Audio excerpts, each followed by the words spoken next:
लोकसभा चुनाव में भगवान राम से जुड़े कई स्थानों वाली लोकसभा सीटों में मिली हार पर बीजेपी के राज्यसभा सांसद सुधांशु त्रिवेदी ने कहा कि विपक्ष प्रभु की लीला नहीं समझ पाया है। बीजेपी सांसद ने कहा कि भगवान राम ने आपको अपना अस्तित्व मनवा दिया है। संसद में बीजेपी सांसद सुधांशु त्रिवेदी ने कहा कि हमारे विरोधी बता रहे थे कि आप अयोध्या, बस्ती, प्रयागराज, चित्रकूट, नासिक, रामेश्वर हार गए हैं। कह रहे हैं कि भगवान राम से जुड़े सारे स्थलों पर बीजेपी हार गई है, लेकिन वे प्रभु की लीला नहीं समझ पाए हैं। जो लोग कहते थे कि भगवान राम नहीं हुए हैं, उनका सबूत दो। वे उत्तर से दक्षिण तक भगवान राम का सबूत दे रहे हैं कि अयोध्या, बस्ती, प्रयागराज, रामटेक, रामेश्वर भी था। आपको लगता है कि भगवान हम लोगों को हरवाने के लिए थे? नहीं, भगवान आपको अपना अस्तित्व मनवाने के लिए आए थे। बीजेपी सांसद ने आगे कहा कि रामचरितमानस और रामायण में भी उल्लेख है कि एक बार नगपाश भगवान राम को भी लगा था और इसकी वजह से मूर्छा आ गई थी और तब राम विरोधी दल में काफी खुशियां आ गई थी, लेकिन वह प्रभु की लीला का हिस्सा था ताकि हनुमान जी को अपनी शक्ति याद आए। ऐसा पहली बार नहीं हुआ है।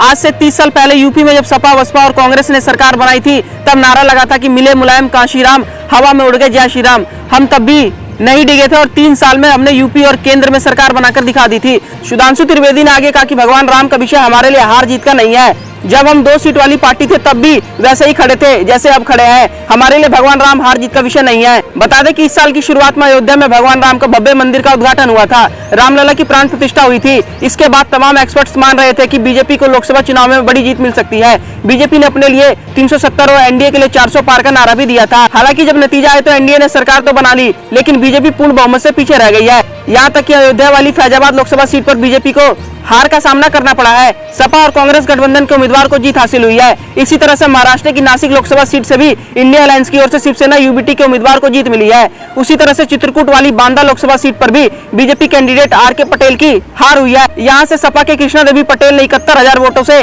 जीत हासिल की है। इस खबर पर क्या है आपकी राय, हमारे कमेंट बॉक्स में जरूर लिखिएगा और देश दुनिया की तमाम खबरों को सबसे पहले जानने के लिए हमारे यूट्यूब चैनल सिटीजन को सब्सक्राइब करें और बेल आइकन बटन को प्रेस करना बिल्कुल ना भूलें। धन्यवाद।